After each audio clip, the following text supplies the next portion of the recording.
Thank you very much for taking the time, Fanuel. Like I said, I'm an actor, I am an artist. I've been one for about 16 years in theatre and television, so that's my background. Oh, yeah, I'm called Fanuel Kataka Amanya. I'm an expert in ICT, though yet I'm still pursuing to higher levels. I'm also so much interested in politics. I'm not saying that I'm going to vie in 2022, but the environment, or rather where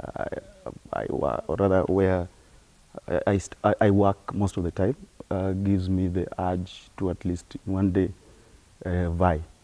Okay, that's good. So you talk about prosperity of the people of the nation, and right now, like, we're going through a period in Kenya where there's been such leaps and bounds in your sector, especially in IT, and now there's like I think it was 88.1% mobile phone penetration, and everyone's has a cell phone, and that has changed a lot of things, and the country has really prospered.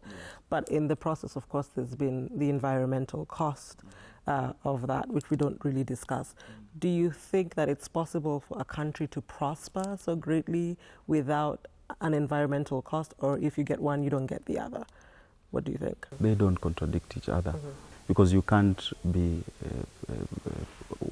you can't be making one thing look good as you make this other one look bad. You see that? What do you think that Kenya is doing wrong in terms of realizing the path towards a sustainable economy? Because you've clearly said we're not on the right path. So what are the challenges to getting to onto that right path?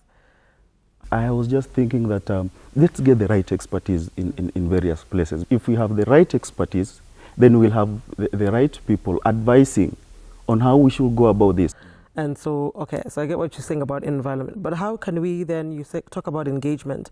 And so if you have the experts, like you've said we do, and you have the policy, like you've said we do, so the part that's missing, I suppose, is what we can do about it. So how can we engage public participation, in realizing this sustainable economic development? How do we even explain that to a lot of people who are like, what do you even mean? Like, I understand all the benefits of technology, but I may not know what happens in terms of where do cell phones go when they're, we've all switched to smartphones.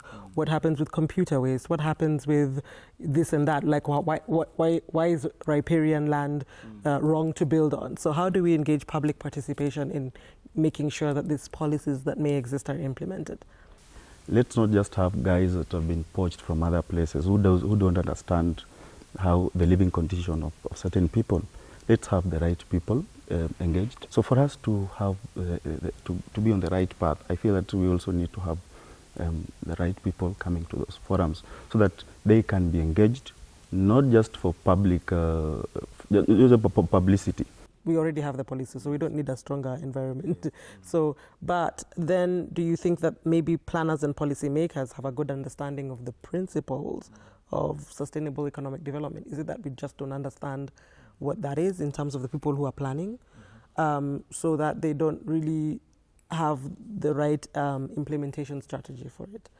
Do you think they have a good understanding of what sustainable economic development is? I would say I don't feel so. Yeah. Because actually, if they had, we would be at a certain level.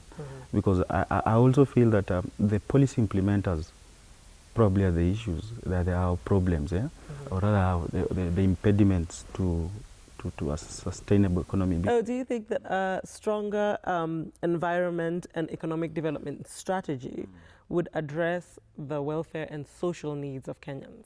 Yes, it will. It will, yeah. The reason I'm saying it will is that then it will put into consideration a lot of stuff, including our environment, the best for our future. Do you think that perhaps a more privately driven economy could cure Kenya from corruption? I will say that it is possible, because you realize that if we have a private-driven economy, then we will get value for what?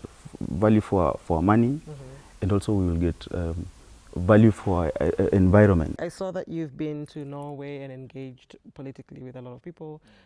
You were there for a shorter time, but you were in Germany for quite a period of time. Do you think that Kenya can learn and borrow from the German model of social and ecological market economy? I feel that we can really learn from Germany, Yeah. because they put into consideration a lot of perspectives. They're interested in reducing poverty. We are not interested in reducing poverty. They're interested in securing the environment. We are not. So if you, just to finish up, if you could have Kenya look the way you wanted, you know, like just push a button and Kenya has the perfect strategy, perfect implementation, what, you know, the right people in place, what does it look like? What does Kenya look like in terms of how we deal with the environment? It will be a very beautiful country, because then our environment will be put into consideration.